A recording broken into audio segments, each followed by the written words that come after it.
Hello champions, कैसे हैं आप सभी। आई होप आप अच्छे होंगे, अच्छे से पढ़ाई कर रहे होंगे। आज जैसे आपको पता है, मैं अपने यूट्यूब चैनल पर आपको इंग्लिश ग्रामर की सारी वीडियोज लेके आने वाला हूँ और आ भी रहा हूँ। तो आज के उस सीरीज में मैं एक बड़ा ही इंपॉर्टेंट टॉपिक आज लेके आया हूँ जिसका नाम है वर्ब। द वर्ब, ये बड़ा इंपॉर्टेंट टॉपिक है। इंपॉर्टेंट इसलिए मैं कह रहा हूँ कि इंग्लिश का कोई भी ऐसा सेंटेंस नहीं होगा जो विदाउट वर्ब का हो, यानी हर सेंटेंस में वर्ब रहता ही रहता है। तो आज हम उसकी पूरी फैमिली को जानेंगे। एक्चुअली वर्ब होता क्या है, कैसे इनका क्लासिफिकेशन है, कैसे इनके रूप सब चेंज होते हैं, इन सब चीज़ों के बारे में आज हम लोग चर्चा करने वाले हैं। जैसा कि आपको पता है कि जो हमारे पास 8 पार्ट्स ऑफ स्पीच हैं, 8 पार्ट्स ऑफ स्पीच, ये सब आप जानते होंगे कि इंग्लिश लैंग्वेज के जितने भी वर्ड्स हैं हमने उनको फंक्शन के आधार पर, उनका जो बंटवारे का बेस जो बनाया है वो फंक्शन है, उनका काम, यानी वो सेंटेंस में किस तरह का रोल प्ले करते हैं, किस तरह के काम वो करते हैं, उसी बेस पे हमने सारे इंग्लिश के वर्ड्स को 8 भागों में क्लासिफाई करा है, बांटा है, जिसी को आप पार्ट्स ऑफ स्पीच के नाम से जानते हैं। इसी पार्ट्स ऑफ स्पीच में का ही एक पार्ट है द वर्ब, जिसको आप हिंदी में क्रिया बोलते हैं। हिंदी में आप इसको क्रिया बोलते हैं। तो आइए इसके बारे में हम कुछ डिफिनीशन से समझने की कोशिश करेंगे। यहाँ एक्चुअली ये होता क्या है, वर्ब हम कहते किसे हैं। तो सबसे पहले चीज़ ये तो आपको मिलेगा कि यह एक वर्ड है। वर्ब भी क्या होता है, एक वर्ड होता है।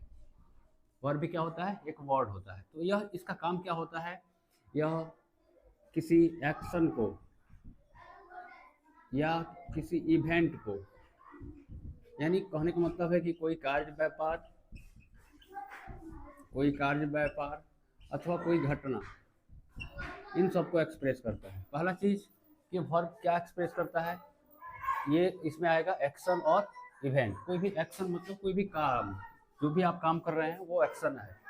इसके अलावा दूसरा चीज़, यह state of being, state of being मैं बताऊंगा इसके बारे में।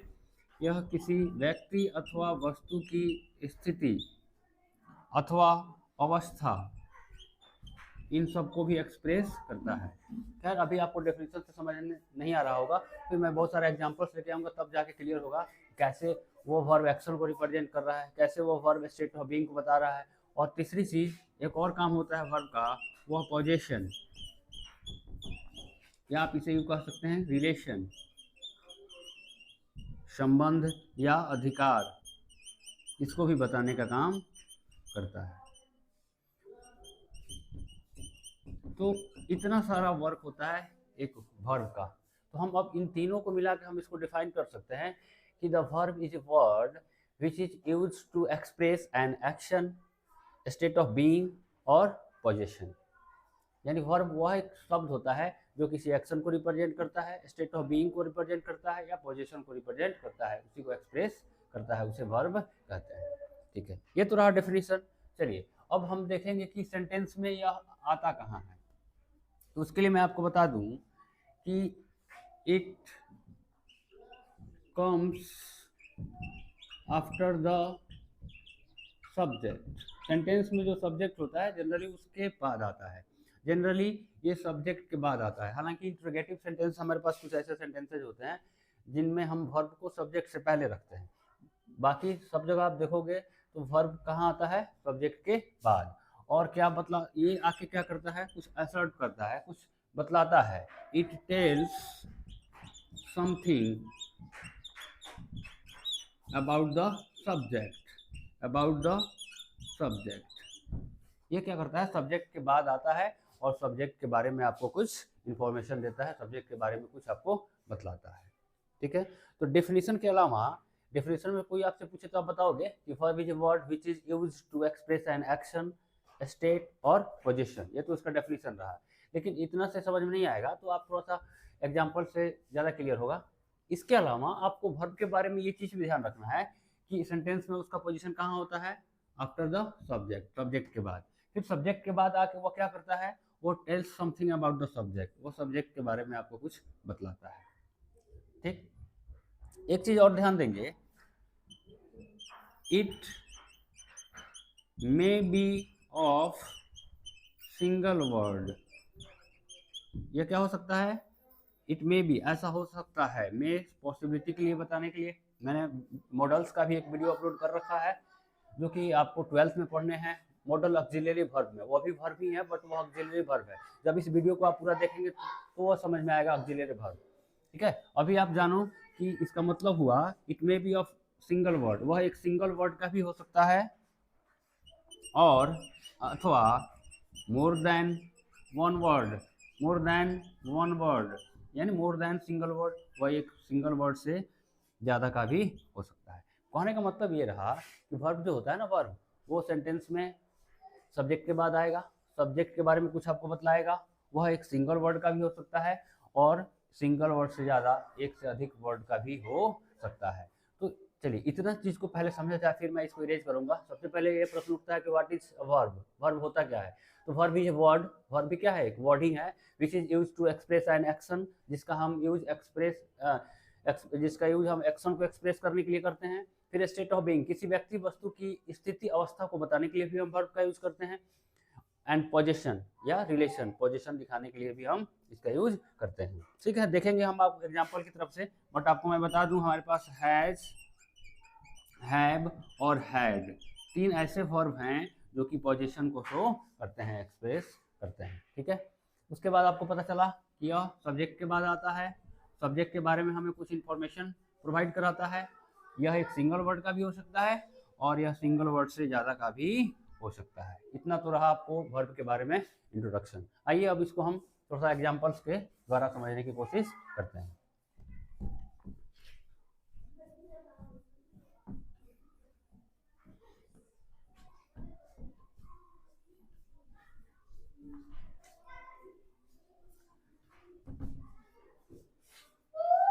चलिए मैं कुछ सेंटेंस लिख रहा हूं। रानी रीड्स अ बुक, रानी एक किताब पढ़ती है। अंकित लाइक्स स्वीट्स, अंकित जो है वो मिठाइयाँ पसंद करता है। आई फील कोल्ड, मैं ठंडी महसूस करता हूँ। उसके बाद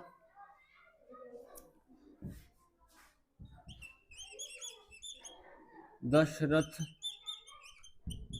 was a great king, Dasharath एक महान राजा थे।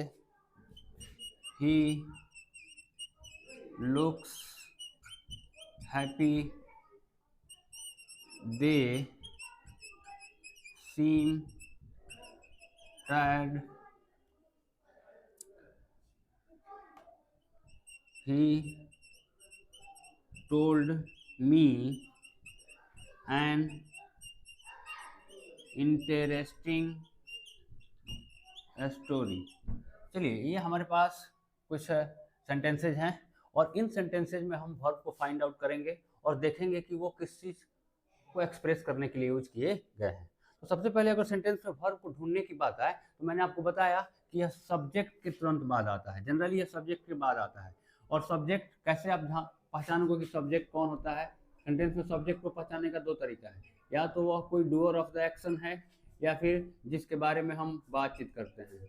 About whom we are talking to, we are talking to, दो चीज़ें हैं जो सब्जेक्ट को डिसाइड करती हैं। या तो कोई एक्शन है तो उस एक्शन को करने वाला जो होगा वह सब्जेक्ट कहलाएगा, या फिर अगर कहीं एक्शन नहीं है तो जिसके बारे में बात कही गई हो, जिसके बारे में सेंटेंस में चर्चा की गई हो, वह सब्जेक्ट होता है। चलिए आइए देखते हैं। रानी रीड्स ए बुक, रानी एक किताब पढ़ती है। रानी इस सेंटेंस का सब्जेक्ट है और इसके तुरंत बाद यहाँ रीड क्या आया है, वर्ब आया है। तो यह रीड्स वर्ब किसको रिप्रेजेंट कर रहा है, कोई एक्शन को। एक्शन मतलब कोई कार्य व्यापार, रानी के द्वारा उस बुक को पढ़ने का कोई कार्य किया जा रहा है।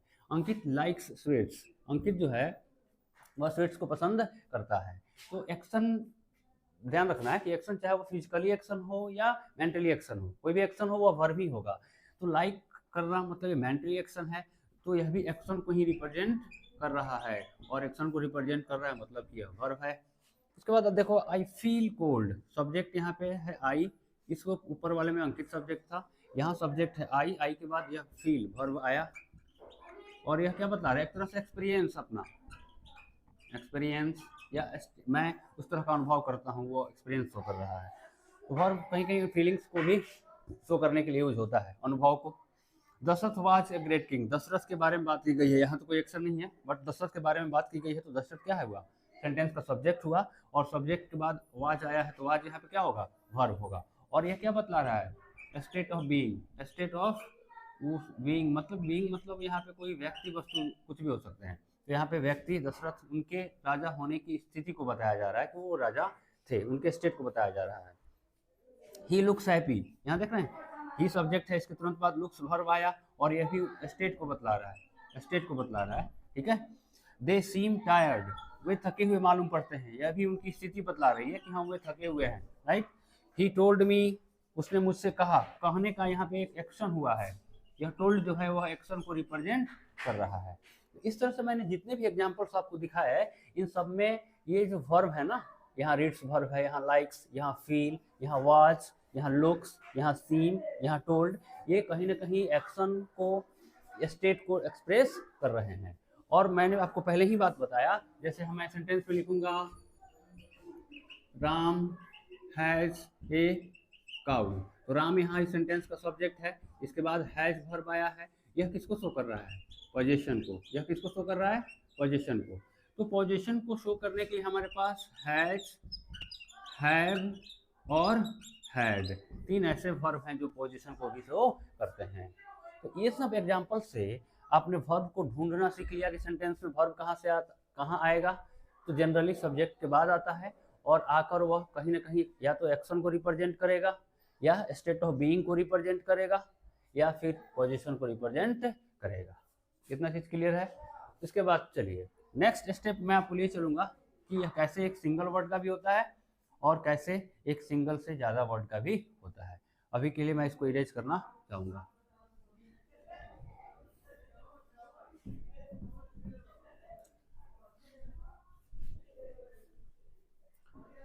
और आप मेरे चैनल को पहली बार देख रहे हैं, आपको अच्छा लगे तो आप अपने, मेरे जो पढ़ाने का टॉपिक है, मटेरियल है, वो ऐसा नहीं है कि किसी स्पेसिफिक क्लास के लिए है।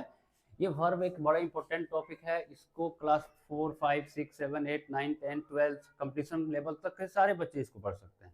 मैंने अपने वीडियोज में बेसिक से लेकर एडवांस लेवल तक के कंटेंट को रखने का प्रयास करूंगा, जो जिस लेवल का है उस लेवल के अकॉर्डिंग उसको बेनिफिट होने वाला है।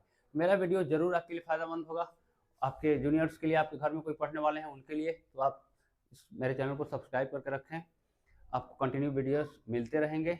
या फिर आप अपने कोई, आपके घर में कोई जूनियर्स हैं उनको सजेस्ट करें, फ्रेंड सर्किल में शेयर करें, जिससे मुझे भी इंकरेजमेंट मिलता रहे, मेरी भी हिम्मत बढ़ती रहे, और मैं भी आपके लिए बहुत सारा ऐसा इंपॉर्टेंट वीडियो लेकर आता रहूँ।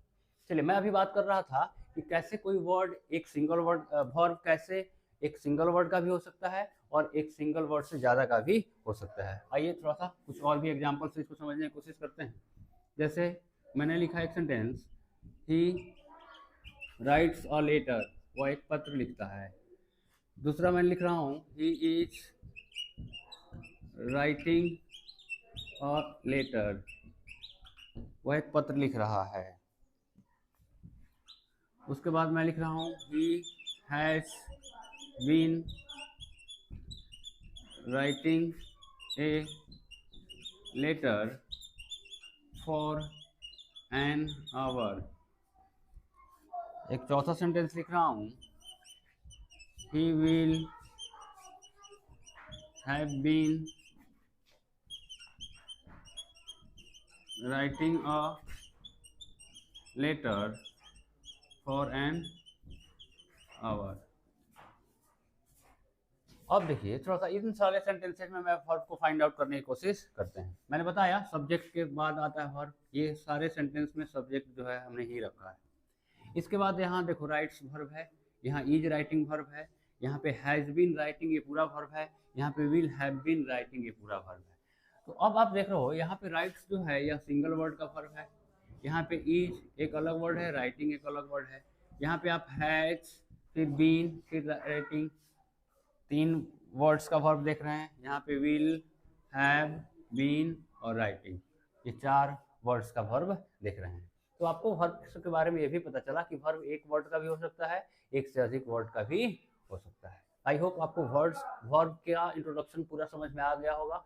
व्हाट इज वर्ब, वर्ब क्या होता है, यह सेंटेंस में कहाँ इसका पोजीशन होता है, सेंटेंस में यह क्या रोल में आता है, एक्शन को रिप्रेजेंट करता है, स्टेट ऑफ बीइंग को रिप्रेजेंट करता है, पोजीशन को रिप्रेजेंट करता है। फिर आपने देखा यह एक सिंगल वर्ड का भी हो सकता है और एक से अधिक वर्ड का भी हो सकता है। वर्ब के बारे में इंट्रोडक्शन इतना ही। अब आपको इनके क्लासिफिकेशन की तरफ मैं लिए चलूँगा कि हमने वर्ब्स को किस तरह से क्लासीफाई किया है। तो आपको पता होगा कि वर्ब्स को हमने मेनली 2 पार्ट में क्लासीफाई किया है। 2 मेजर क्लासेज में हमने इसको क्लासीफाई किया है। पहला जो होता है उसको आपने मेन वर्ब कहा है और दूसरे को आपने कहा है हेल्पिंग वर्ब। यानी ये जो हमारे पास वर्ब हैं इसको हमने 2 मेजर पार्ट्स में डिवाइड कर रखा है। एक को आपने कहा है मेन वर्ब, इसी का दूसरा नाम है फुल वर्ब, इसी का दूसरा नाम है प्रिंसिपल वर्ब, इसी का एक और नाम है ऑर्डिनरी वर्ब, इसी का एक और नाम है लेक्सिकल वर्ब। इतने सारे नाम से इसको जाना जाता है। अब मेन वर्ब कहो, फुल वर्ब कहो, प्रिंसिपल वर्ब कहो, ऑर्डिनरी वर्ब कहो या लेक्सिकल वर्ब कहो, एक ही बात है, ठीक है। और दूसरा जो मेजर पार्ट है, दूसरा जो क्लासिफिकेशन हुआ है उसको हम बोलते हैं ऑक्सिलियरी वर्ब, ऑक्सिलियरी वर्ब, या इसी को हम हेल्पिंग वर्ब भी कहते हैं, हेल्पिंग वर्ब भी कहते हैं। तो जब मैंने आपको मॉडल्स का जो वीडियो बनाया था उसमें मैंने बताया था ऑक्सिलियरी वर्ब के बारे में। ये ऑक्सिलियरी वर्ब क्या करते हैं, मेन वर्ब को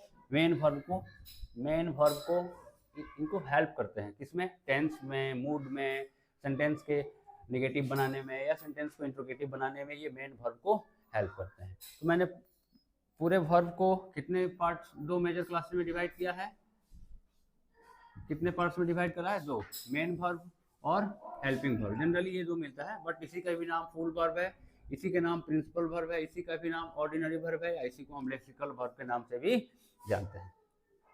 चलिए हम अब इनके बारे में पहले जानते हैं कि एक्चुअली मेन वर्ब क्या होते हैं। तो इनके देखो, इनका मेन जो प्रयोग होता है ना वो एक्शन को रिप्रेजेंट करने के लिए होता है, एक्शन को दिखाने के लिए, एक्शन को दिखाने के लिए, एक्शन को दिखाने के लिए। हिंदी में पहचान में इनके लास्ट में ऐसे ना आपको मिलता है, जैसे आप देख लो, पढ़ना, यहाँ ना मिला, लिखना, यहाँ भी आपको ना मिला। ऐसे जितने भी वर्ड्स मिलते हैं हम उसको हिंदी में, उसको इंग्लिश में हम मेन वर्ब की कैटेगरी में रखते हैं, ठीक है। इनकी जो संख्या है ना, इनकी संख्या अनलिमिटेड है, इनकी संख्या जो है अनलिमिटेड है, अनलिमिटेड है, इनकी संख्या जो है वह अनलिमिटेड है, ठीक है। और इनके जो होते हैं ना, इनके वर्ब फॉर्म्स, इन्हीं के वर्ब फॉर्म्स चलते हैं, वर्ब फॉर्म्स। यानी तो आपने वर्ब फॉर्म्स भी पढ़ा होगा या फिर मैं आगे आपको किसी वीडियो में वर्ब फॉर्म्स लेके आऊँगा। तो ये जो वर्ब फॉर्म्स जो 5 होते हैं ना, वो ये मेन वर्ब के ही होते हैं, इनके वर्ब फॉर्म्स जो हैं वो चलते हैं। मैं आपको थोड़ा सा एग्जाम्पल से इनको दिखाऊंगा। सबसे पहले आप जानें कि मेन वर्ब एक्चुअली होता क्या है। तो आप जानें कि वैसे वर्ब्स जो एक्शन को रिप्रेजेंट करने के लिए प्रयुक्त होते हैं उन्हें हम मेन वर्ब कहते हैं। इनकी संख्या जो है काफ़ी है, असीमित है, अनलिमिटेड है। इन्हीं के जो 5 रूप जो हैं वर्ब फॉर्म्स इन्हीं के चलते हैं, मेन वर्ब के ही रूप चलते हैं। और पहचानने के लिए मैंने हिंदी में बताया, इनके अंत में आपको ना मिलता है, पटना को छोड़ के, पटना में ना है बट वो नाउन है, वो वर्ब नहीं है, ठीक है। अब जो इनके वर्ब फॉर्म्स कैसे चलते हैं मैं उनको दिखाने का प्रयास आपसे करूँगा। तो सबसे पहले मेन वर्ब क्या होता है आप जान गए। मेन वर्ब जो होता है ना वो एक्शन को दिखाने के लिए यूज किया जाता है और इन्हीं के वर्ब, इन्हीं के 5 रूप चलते हैं। वो कैसे चलते हैं मैं आपको दिखा रहा हूँ। पहले हम मेन वर्ब की फैमिली पे चर्चा करेंगे, फिर उसके बाद ऑक्सिलियरी वर्ब पे आएंगे। वर्ब एक लंबा चैप्टर है, बेशक इसके और भी वीडियोज बनेंगे आपको, बट आज के वीडियोज में हम लोग मेन वर्ब को ही पहले कवर करेंगे।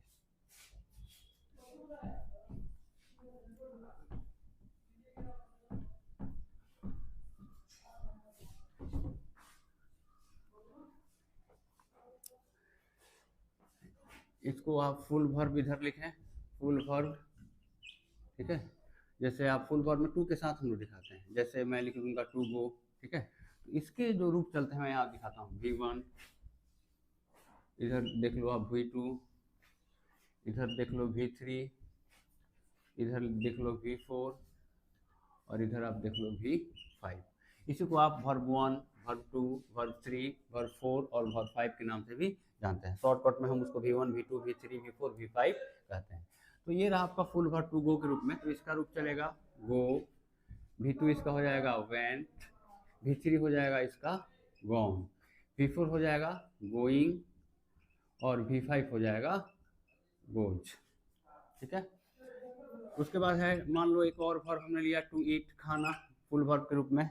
तो इसका रूप चलेगा वर्ब 1 में ईट, वर्ब 2 में एट, वर्ब 3 में आपको मिलेगा ईटेन, वर्ब 4 में आपको मिलेगा ईटिंग और वर्ब 5 में आपको मिलेगा इट्स।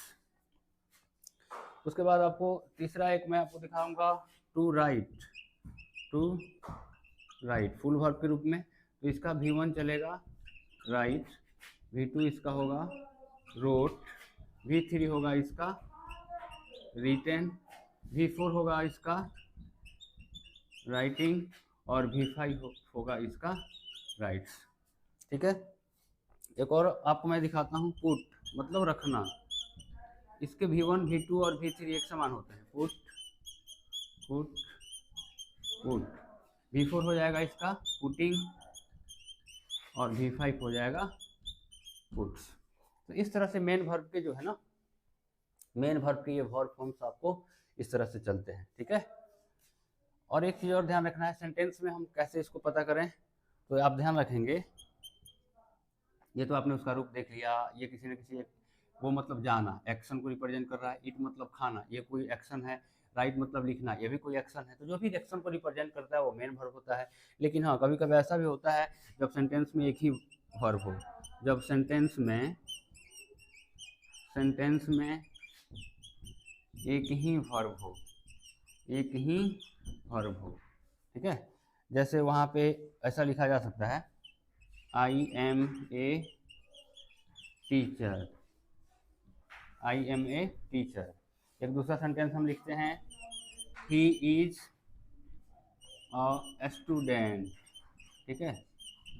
एक और एग्जाम्पल इधर हम लिखते हैं दे आर सिंगर्स। तो आप देखो थोड़ा सा यहाँ इन तीनों सेंटेंसेज में हम वर्ब को ढूंढने का प्रयास करते हैं। यहाँ वर्ब क्या है, ये तो आई सब्जेक्ट है, इसके बाद एम यहाँ वर्ब आया। यहाँ ही सब्जेक्ट है, इसके बाद इज क्या आया, वर्ब आया। यहाँ दे क्या है, सब्जेक्ट है, और इसके बाद आर क्या आया, वर्ब आया। तो ठीक है, आप देख रहे हो इन सब सारे सेंटेंसेज में कितने वर्ब हैं, एक ही वर्ब है। तो जब सेंटेंस में एक ही वर्ब हो ना, जब सेंटेंस में एक ही वर्ब हो तो वह वर्ब हमेशा मेन वर्ब होता है, वो यह हमेशा मेन वर्ब है। यह यहाँ इज क्या है, मेन वर्ब है। यहाँ आर क्या है, मेन वर्ब है। यहाँ एम क्या है, मेन वर्ब है। ठीक है। तो या तो अगर कोई एक्शन को रिप्रेजेंट कर रहे होगे, एक्शन को रिप्रेजेंट कर रहा है तो आप इससे पता कर लोगे, या इन पांचों रूपों में से किसी को देख के पता कर लोगे कि यह मेन वर्ब है। लेकिन अगर सेंटेंस में इस तरह से am is are was were, हालांकि आपने सुना होगा कि am is are was were sir तो हेल्पिंग वर्ब है। हाँ ठीक है, हेल्पिंग वर्ब है। तो आप इतना जानो कि हेल्पिंग वर्ब मेन वर्ब हो सकता है कब, जब वो सेंटेंस में एक ही प्रयुक्त हो तब। जैसे कि आप इन सारे सेंटेंसेज में देख रहे हैं, इन सेंटेंसेज में एक ही वर्ब प्रयुक्त है और इसलिए यह मेन वर्ब माना गया है। क्लियर है, मेन वर्ब समझ में आया। ठीक है। इसमें हम लोग मेन वर्ब के बारे में ही चर्चा कर रहे हैं आज के इस वीडियो में। फिर मैं आगे आपको वर्ब फैमिली की और भी सारी वीडियोज लेके मैं आपको मिलूंगा। पूरी वर्ब की फैमिली से मैं आपका इंट्रोड्यूस करवाऊंगा। फिलहाल आज के वीडियो में हम लोग मेन वर्ब पे ही चर्चा कर रहे हैं। आई होप ये इतनी चीज़ें समझ में आ रही होगी। अब मैं इसे इरेज करूँगा, कुछ और भी चीज़ें आपको बताऊँगा कि मेन वर्ब को भी हमने किस तरह से क्लासीफाई किया है। आपने तो वर्ब को देख लिया कि वर्ब को हमने दो भागों में बांटा है, मेन वर्ब और हेल्पिंग वर्ब। मेन वर्ब क्या था, मेन वर्ब क्या था, जो एक्शन को रिप्रेजेंट करता था, जिसके पांचों रूप चलते थे, जो सेंटेंस में अकेला होता है वह क्या होता है, मेन वर्ब होता है। ठीक है। अब हमने मेन वर्ब को भी दो भागों में डिवाइड करके पढ़ा है। अब हमने मेन वर्ब को भी मेन वर्ब को भी दो भागों में डिफाइन क्लासिफाई करके पढ़ा है। एक है फाइनाइट वर्ब, ठीक है, और दूसरा है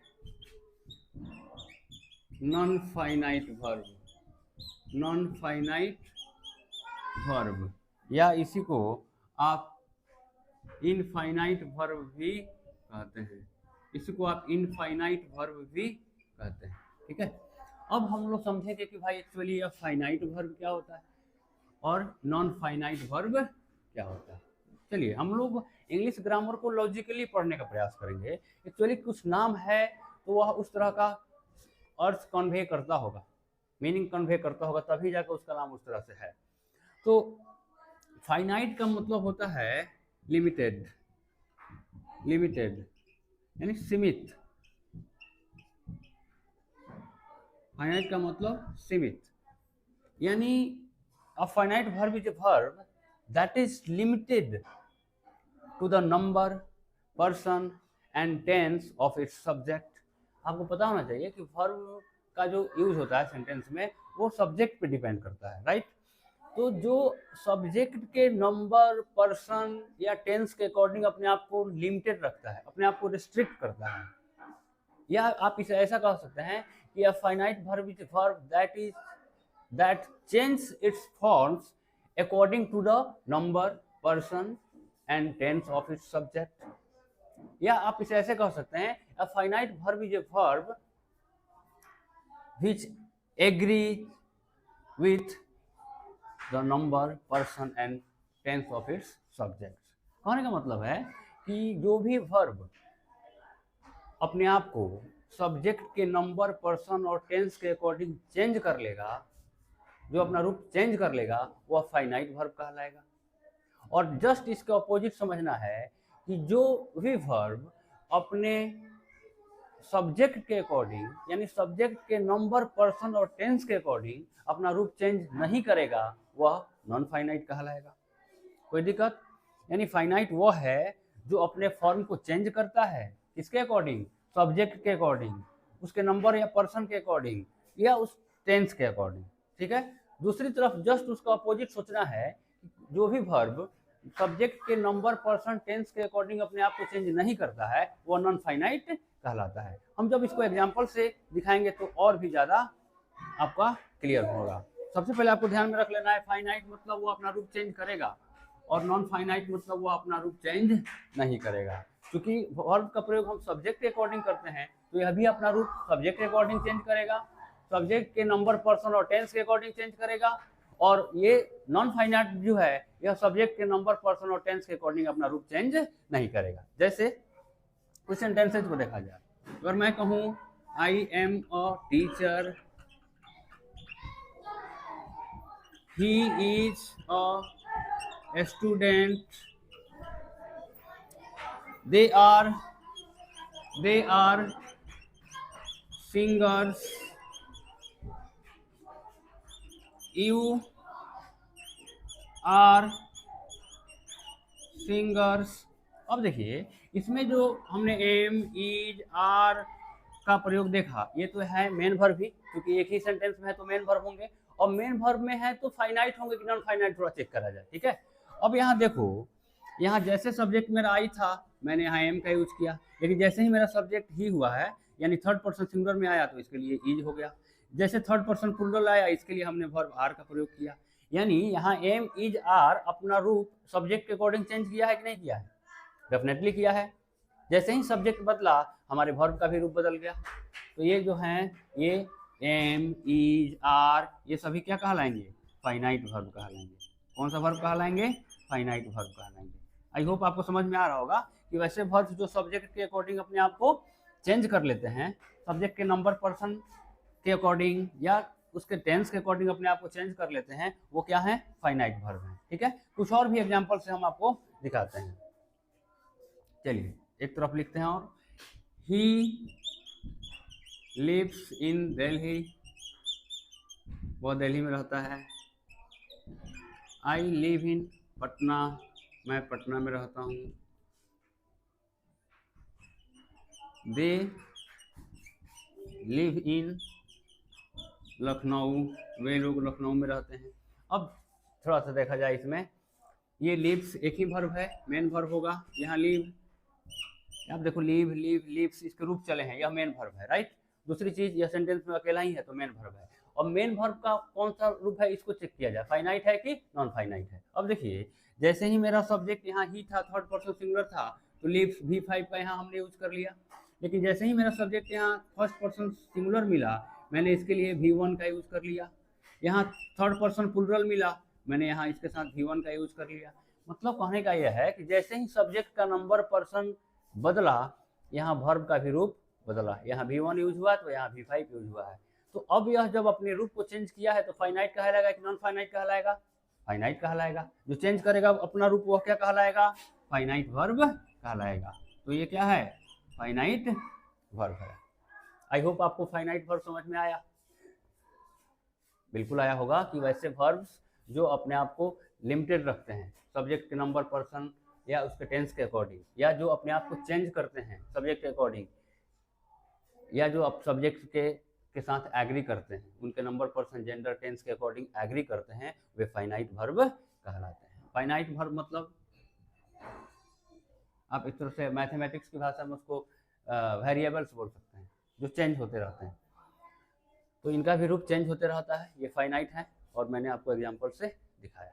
दूसरी तरफ मैं आपको थोड़ा सा नॉन फाइनाइट वर्ब को भी दिखाऊंगा। आई होप आपने फाइनाइट वर्ब समझ लिया होगा। थोड़ा सा इरेज करेंगे इसको। माइंड में बस इतना रखना है कि जो चेंज होगा वो फाइनाइट है, सब्जेक्ट के अकॉर्डिंग जो चेंज होगा वो फाइनाइट है, जो चेंज नहीं होगा वो क्या है? नॉन फाइनाइट है, या उसी को हम इनफाइनाइट भी कहते हैं। अब मैं आपको कुछ एग्जांपल्स दूंगा जिससे आपको पता चलेगा इन फाइनाइट या नॉन फाइनाइट क्या है। चलिए कुछ एग्जांपल समझते हैं नॉन फाइनाइट वर्ब्स को।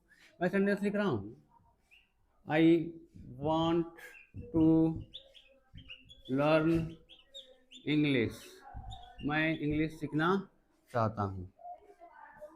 ही wants to learn इंग्लिश, वह अंग्रेजी सीखना चाहता है। They wanted to learn English, वे लोग इंग्लिश सीखना चाहते थे। चलिए थोड़ा सा वर्ब्स को ढूंढा जाए। वांट मतलब चाहना, वांट्स, वांटेड, इनके रूप चले हैं, ये जरूर वर्ब है। इधर लर्न मतलब सीखना, ये भी आप कहोगे वर्ब है, बट इसके पहले टू आया है, टू लर्न। ठीक है, हम थोड़ा सा इस पे भी नजर डालते हैं। वांट का जो रूप आप देख रहे हैं, यहाँ आई था तो वर्ब वन का यूज हुआ है, और जैसे ही हुआ है यहाँ पे V5 का यूज हुआ है। मतलब यह रूप अपना चेंज किया है। यहाँ पे टेंस बदला है, ये सिंपल प्रेजेंट टेंस है दोनों, ये पास्ट टेंस है। जैसे टेंस भी बदला, इसने अपना रूप चेंज किया। तो वांट, वांट्स, वांटेड जो रूप ये चेंज हुआ है, तो रूप चेंज किसका होता है? फाइनाइट का कि नॉन फाइनाइट का? फाइनाइट का। तो ये क्या, कौन सा वर्ब कहलाएंगे? Finite verb. ठीक है, लेकिन थोड़ा सा टू लर्न, यहाँ भी टू लर्न, यहाँ भी टू लर्न, इस पर विचार किया जाए। ये जो आपने वर्ब का रूप देखा, चाहे सब्जेक्ट हमारा कोई भी रहे, आई रहे, ही रहे, दे रहे, इसके रूप में कोई चेंजिंग आया है? कोई चेंजिंग नहीं आया है। तो मैंने अभी अभी क्या बताया कि जो सब्जेक्ट के अकॉर्डिंग अपना रूप चेंज नहीं करता है वो क्या कहलाता है? Non finite verb. क्या कहलाता है? Non finite verb. तो ये टू लर्न क्या होगा? ये नॉन फाइनाइट है। क्या है? नॉन फाइनाइट है। अब नॉन फाइनाइट में क्योंकि इसके यह टू के साथ आया है, तो इसको हमने इन्फिनिटिव नाम दिया है। क्या नाम दिया है इंग्लिश ग्रामर में? Infinitive. Two plus verb one, two plus verb one का जो स्ट्रक्चर होता है वह ग्रामर में क्या कहलाता है? इन्फिनिटिव। तो यह इन्फिनिटिव के रूप में है, मतलब नॉन फाइनाइट वर्ब ही है, मतलब वो इन्फिनिटिव है, राइट। मतलब इसका मतलब यह है कि हम कह सकते हैं कि ये जो नॉन फाइनाइट वर्ब होता है ना, वो भी एक, उसमें एक प्रकार आता है इन्फिनिटिव का। इन्फिनिटिव का मैं आगे और भी आपको एग्जांपल्स दिखाऊंगा। इसके प्रकार को मैं अगर यहाँ बता दूं तो एक और मिलता है आपको पार्टिसिपल, पार्टिसिपल, और एक तीसरा मिलता है जेरंड, जेरंड। तो ये तीन तरह का होता है नॉन फाइनाइट। अगर टू प्लस वर्ब वन का स्ट्रक्चर है तो वो इन्फिनिटिव है, जैसा कि आपने इसमें देखा, और नॉन फाइनाइट है तो वह अपना रूप भी चेंज नहीं करता है सब्जेक्ट के अकॉर्डिंग। ठीक है, मैं कुछ और भी एग्जांपल्स आपको दिखाता हूँ। ये नॉन फाइनाइट आपको समझ में आया, टू के साथ वर्ब ऑन है, सभी के साथ, सारे सब्जेक्ट्स के साथ एक ही रूप है, चेंजिंग नहीं है, मतलब नॉन फाइनाइट होगा। The verb that does not change its forms according to the number, person and tense of its subjects. जो भी सब्जेक्ट के नंबर, पर्सन या टेंस के अकॉर्डिंग अपना रूप चेंज नहीं करता है वह कहलाता है नॉन फाइनाइट वर्ब। यहाँ देखो आपने टेंस भी बदला तो भी इसका रूप नहीं बदला, यहाँ सब्जेक्ट के साथ भी इसका रूप नहीं बदला, नॉन फाइनाइट है। ठीक है, नॉन फाइनाइट में से किसका एग्जाम्पल है? इन्फिनेटिव का।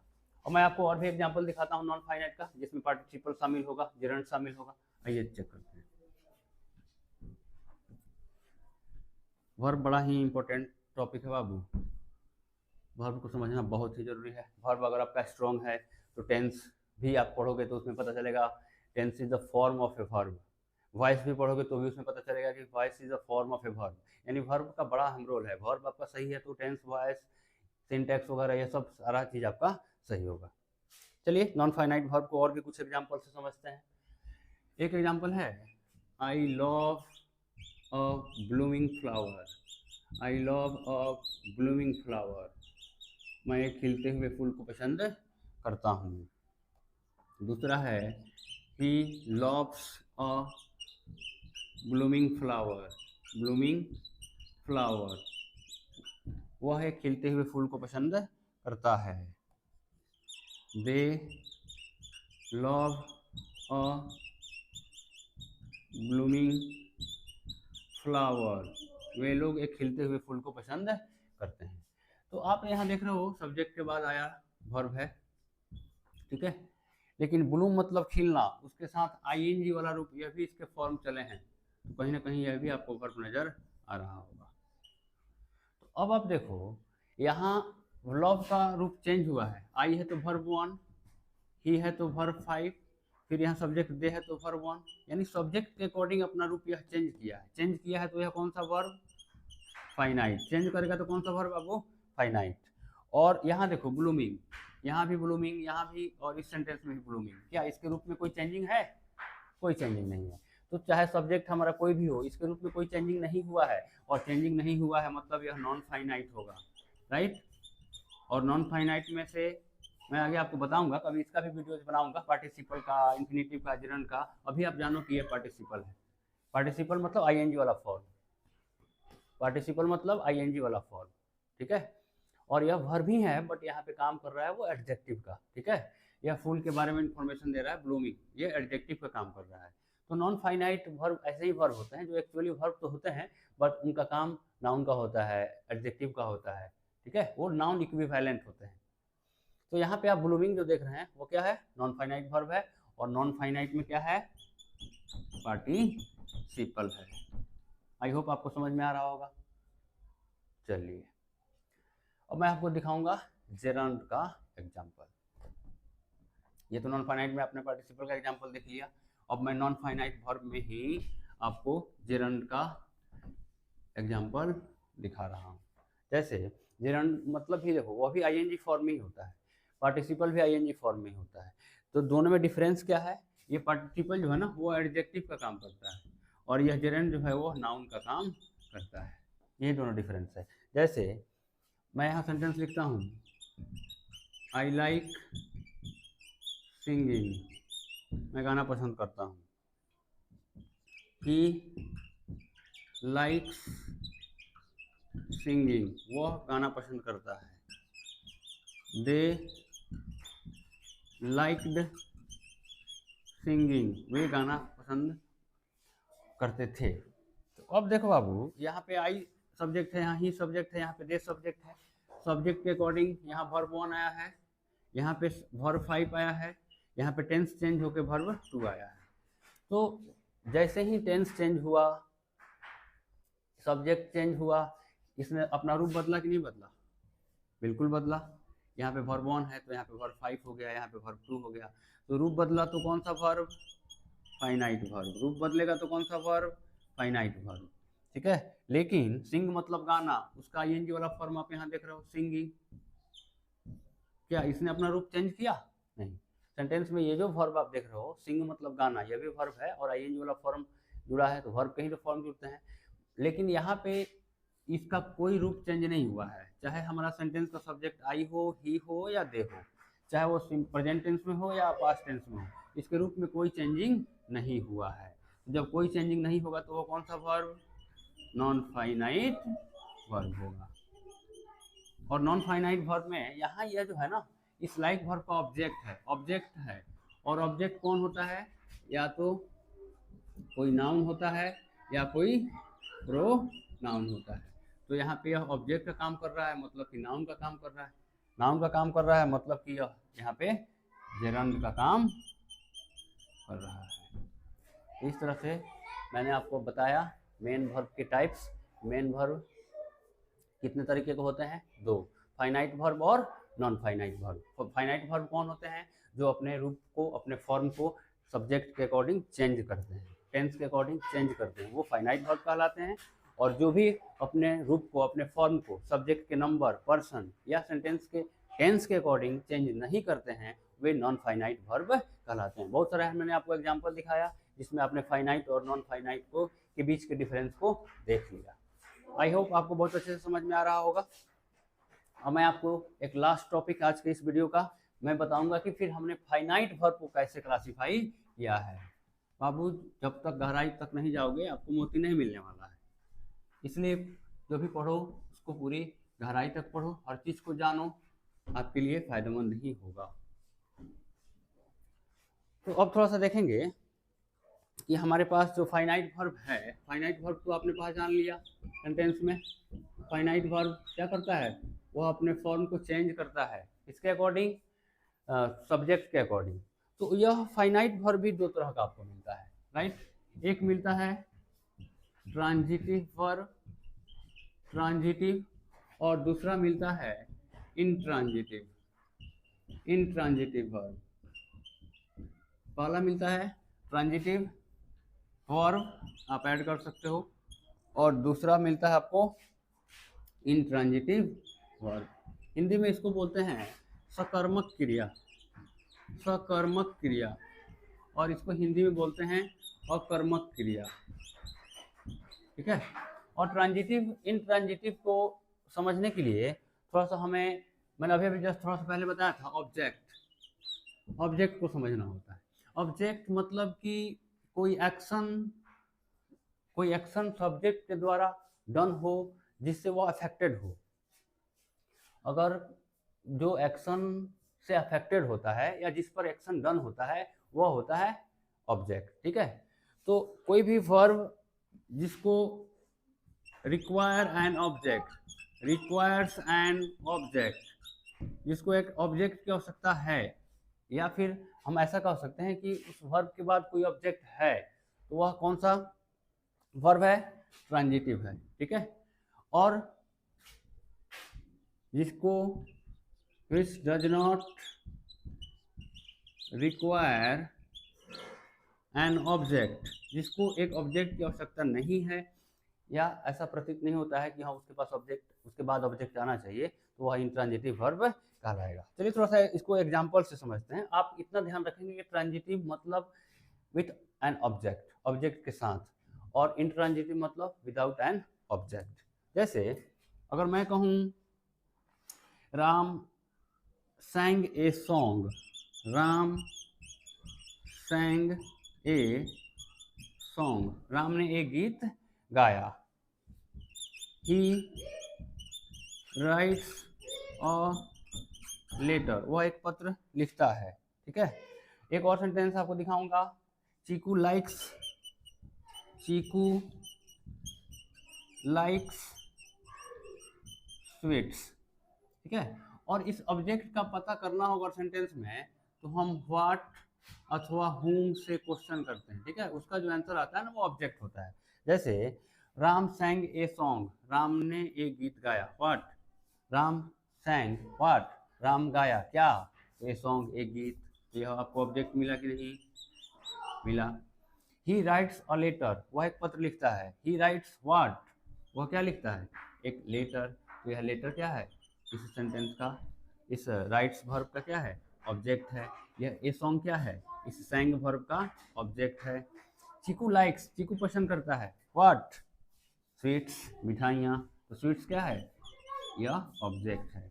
तो आप देखो इस वर्ब के बाद ऑब्जेक्ट आया है, राइट्स वर्ब के बाद ऑब्जेक्ट आया है, सेंग वर्ब के बाद ऑब्जेक्ट आया है। तो इन वर्ब को इन वर्ब्स को आप क्या नाम दोगे, ट्रांजिटिव नाम दोगे।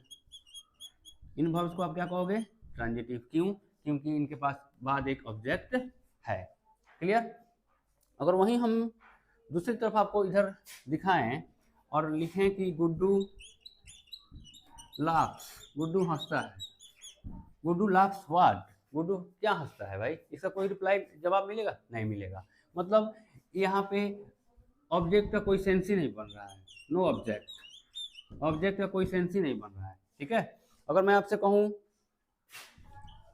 डॉग्स बार्क, कुत्ते भूकते हैं, कुत्ते भूकते हैं, डॉग्स बार्क व्हाट क्या, तो यहाँ कोई आंसर आपको नहीं मिल रहा है, कोई ऑब्जेक्ट नहीं मिल रहा है। तो बार्क यहाँ हमने वर्ब देखा, लाफ्स हमने यहाँ वर्ब देखा। अगर एक और सेंटेंस मैं लिखूँ कि वर्ड्स फ्लाई, वर्ड्स फ्लाई, पक्षियाँ उड़ते हैं, उड़ती हैं, तो वर्ड्स फ्लाई व्हाट, यहाँ पे कोई ऑब्जेक्ट आ रहा है, कोई ऑब्जेक्ट का सेंस ही नहीं आ रहा है। तो यहाँ पे जो आपने देखा लाफ्स, यहाँ पे आपने देखा बार्क, यहाँ आपने देखा फ्लाई, ये तो सब्जेक्ट के बाद आए हैं वर्ब ही हैं, सब्जेक्ट के बाद आए हैं वर्ब ही हैं, सब्जेक्ट के बाद आए हैं वर्ब ही हैं। लेकिन ये कैसे वर्ब हैं, एक ही वर्ब है तो मेन है, मेन है, और यहाँ रूप चेंज हुआ है तो फाइनाइट है, लेकिन फाइनाइट में से कौन से हैं, ये इंट्रांजिटिव हैं। ठीक है। तो आई होप आपको इंट्रांजिटिव वर्ब भी समझ में आ गया होगा। जिसके बाद एक ऑब्जेक्ट की रिक्वायरमेंट पड़ती है या जिसके बाद एक ऑब्जेक्ट रहता है सेंटेंस में, वह ट्रांजिटिव है। जिसके बाद किसी ऑब्जेक्ट की रिक्वायरमेंट नहीं पड़ती है या जिसके बाद सेंटेंस में ऑब्जेक्ट नहीं रहता है, वह इंट्रांजिटिव कहलाता है। क्लियर। आई होप आपको समझ में आ रहा होगा। इसके बाद लास्ट ये टॉपिक मैं कुछ ऐसे वर्ब्स को बताऊंगा जिनका ट्रांजिटिव वर्ब के रूप में भी यूज किया जा सकता है और इंट्रांजिटिव वर्ब के रूप में भी यूज किया जा सकता है। कैसे, वो मैं आपको थोड़ा सेंटेंस के माध्यम से बताऊंगा। आपने अभी तक क्या जान लिया, एक बार रिकैप करते हैं। आपने जाना वर्ब, फर्स्ट में वर्ब जाना, उसके टाइप्स को जाना, मेन और हेल्पिंग। अभी हेल्पिंग वर्ब की फैमिली की तरफ हम आपको नहीं लिए चल रहे हैं, अभी आप मेन वर्ब की फैमिली से ही रूबरू होइए। हेल्पिंग वर्ब्स के लिए भी मैंने एक मॉडल्स का जो वीडियो है वो हमने बना रखा है, और भी कुछ मॉडल हेल्पिंग वर्ब्स का मैं वीडियो एक दो और बना सकता हूँ, बना लूँगा आपके लिए। अभी आपको थोड़ा सा मेन वर्ब्स की फैमिली से मैं परिचय करवा रहा हूँ। मेन वर्ब और हेल्पिंग वर्ब, दो तरह के वर्ब हुए, राइट। फिर मेन वर्ब को हमने कितने भागों में क्लासिफाई किया, दो, फाइनाइट और नॉन फाइनाइट। ठीक है। फाइनाइट क्या था, नॉन फाइनाइट क्या था, आपने जान लिया। फाइनाइट जो अपने आप को चेंज करे सब्जेक्ट अकॉर्डिंग फाइनाइट था, जो अपने आप को चेंज नहीं करे वो नॉन फाइनाइट था। फाइनाइट वर्ब के भी प्रकार को आपने देखा, ट्रांजिटिव और इंट्रांजिटिव। ट्रांजिटिव क्या था, जिसके बाद एक ऑब्जेक्ट था। इंट्रांजिटिव क्या था, जिसके बाद ऑब्जेक्ट नहीं था। तो आप थोड़ा सा स्टेप देखो। आपने सबसे पहले जाना वर्ब क्या है, उसके टाइप्स को जाना मेन और हेल्पिंग, फिर उसके बाद मेन वर्ब के टाइप्स को जाना फाइनाइट और नॉन फाइनाइट, फाइनाइट के टाइप्स को जाना आपने ट्रांजिटिव और इंट्रांजिटिव। आप समझो कि फोर्थ लेयर तक आप नीचे डीप में जाके उस वर्ब की स्टडी कर रहे हो। तो हम लोग के सर एक बार बताते थे, कहावत भी है कि जिन ढूंढे तीन पाइयाँ, गहरे पानी पैठ, मतलब जिसने ढूंढा वो पा लिया, गहरे पानी पैठ मतलब पानी की गहराई में अंदर बैठ के जिसने ढूंढा उसने मोती को पा लिया। इसलिए आपको नॉलेज देने में भी मैं उस गहराई को मेंटेन करता हूँ, ताकि आप कोई भी चीज़ खूब अच्छे से जान लो, सीख लो। आपके लिए मोती यही तो है, आप कितना ज़्यादा जानते हो, कितने आपके पास ज़्यादा नॉलेज है, राइट। लास्ट टॉपिक मैं आपको बताने वाला हूँ कैसे कोई भी वर्ब ट्रांजिटिव और इंट्रांजिटिव दोनों तरह यूज हो सकता है। ठीक है। पहले मैं इधर बता रहा हूँ ट्रांजिटिव वाला रूप, फिर इधर बताऊंगा इंट्रांजिटिव वाला रूप। जैसे अगर मैं एक सेंटेंस लिखूं, बॉयज फ्लाई काइट्स, बच्चे जो हैं वो पतंग उड़ाते हैं। ठीक है। तो यहाँ पे फ्लाई जो वर्ब है, इसके बाद बॉयज फ्लाई व्हाट काइट्स, तो काइट्स से यहाँ ऑब्जेक्ट मिला कि नहीं मिला, और ऑब्जेक्ट मिला तो यहाँ फ्लाई का किस तरह से यूज हुआ है, ट्रांजिटिव वर्ब के रूप में यूज हुआ है। लेकिन अगर हम सीधे यहाँ कहें बर्ड्स फ्लाई, पक्षी उड़ते हैं, व्हाट क्या उड़ते हैं भाई, कोई ऑब्जेक्ट ही नहीं आ रहा है, तो यहाँ पे इसका रूप किस तरह से यूज हुआ है, इंट्रांजिटिव के रूप में। अब देख रहे हो वर्ब एक ही है फ्लाई, लेकिन यहाँ पे ट्रांजिटिव के रूप में यूज हुआ है, तो यहाँ पे इंट्रांजिटिव के रूप में यूज हुआ है। ठीक है, एक और एग्जांपल से समझाते हैं। The driver stopped the train, driver ने ट्रेन को रोक दिया, स्टॉप किया। तो द ड्राइवर स्टॉप्ड, यहाँ वर्ब है, राइट। व्हाट, क्या, द ट्रेन, द ट्रेन क्या है, ऑब्जेक्ट है, और वर्ब के बाद ऑब्जेक्ट है, तो यह कौन सा वर्ब होगा, ट्रांजिटिव होगा। बोलो क्लियर हुआ कि नहीं। लेकिन अगर हम इसी सेंटेंस को कुछ इस तरह से लिखते हैं, the train stopped suddenly, train अचानक रुक गई। तो यहाँ stopped, the train stopped what, क्या, कुछ ऑब्जेक्ट का सेंस नहीं आ रहा है, तो यहाँ स्टॉप क्या होगा, इंट्रांजिटिव, इंट्रांजिटिव वर्ब। कोई दिक्कत, आई होप आप अच्छे समझ रहे होंगे। एक और एग्जांपल देखते हैं। अगर हम कहें ring the bell, Mohan, Mohan घंटी बजा दो, तो रिंग वर्ब है, राइट। ये इंपरेटिव सेंटेंस है, वर्ब से ही शुरू है, ऑर्डर का बोध करा रहा है। और रिंग व्हाट, क्या, द बेल, घंटी, ये ऑब्जेक्ट है। ऑब्जेक्ट है तो ये कौन सा, ट्रांजिटिव वर्ब। ऑब्जेक्ट है तो कौन सा वर्ब, ट्रांजिटिव वर्ब है। लेकिन अगर इसी को हम लिखें, द बेल रैंग लाउडली, घंटी जोर से बजी, तो यहाँ पे रैंग जो वर्ब है, रिंग का ही वर्ब टू होता है रैंग, तो यहाँ पे रैंग कौन सा वर्ब, इंट्रांजिटिव, इंट्रांजिटिव वर्ब। क्योंकि द बेल रैंग व्हाट, क्या, कोई ऑब्जेक्ट नहीं आ रहा है, वो तो एडवर्ब है, लाउडली, एडवर्ब ऑफ मैनर बता रहा है कि वो घंटी जो है लाउडली बजी, बट ऑब्जेक्ट का सेंस नहीं आ रहा है, तो वहाँ पे रैंग क्या होगा, इंट्रांजिटिव वर्ब होगा। अब एक और लास्ट एग्जांपल समझते हैं। अगर मैं यहाँ लिखूं करीम रैन ए रेस, करीम एक रेस दौड़ा, तो करीम रैन व्हाट, ए रेस, आंसर आ गया, व्हाट का आंसर आ गया, ऑब्जेक्ट ए रेस, तो यहाँ रैन क्या होगा, ट्रांजिटिव वर्ब होगा, रैन क्या होगा, ट्रांजिटिव होगा। लेकिन अगर अब हम यही इसी को ऐसे लिखते हैं कि द हॉर्स रैन फास्ट, घोड़ा तेजी से दौड़ा, तो यहाँ रैन क्या होगा, द हॉर्स रैन व्हाट, क्या, कोई ऑब्जेक्ट का सेंस नहीं आ रहा है, तो यहाँ रैन क्या होगा, इंट्रांजिटिव वर्ब होगा। तो आई होप आपने देख लिया कि कैसे एक ही वर्ब का, सेम वर्ब का ट्रांजिटिव में यूज कैसे होता है और इंट्रांजिटिव में यूज कैसे होता है। आप इसका कंक्लूजन इस तरह से समझें कि अगर उस वर्ब के बाद कोई ऑब्जेक्ट है तो वह ट्रांजिटिव है, और उसके बाद कोई ऑब्जेक्ट नहीं है तो वह इंट्रांजिटिव है। आज के लिए वर्ब सीरीज में इतना ही, इसके और भी मैं वीडियोज़ लेके आऊँगा, फिर आगे आपको नॉन ऑक्सिलरी वर्ब से आपको परिचय करवाऊँगा। फिर जो हमने नॉन फाइनाइट वर्ब्स में आपको इन्फिनिटिव, पार्टिसिपल और जेरंड बतलाया, वो क्या होते हैं, उनके फंक्शन क्या होते हैं, किस तरह से सेंटेंस में फंक्शन होते हैं, इन सारे का भी वीडियोज़ लेकर मैं आपको कंटिन्यूअस मिलता रहूँगा। तब तक के लिए take care, bye bye, all the best.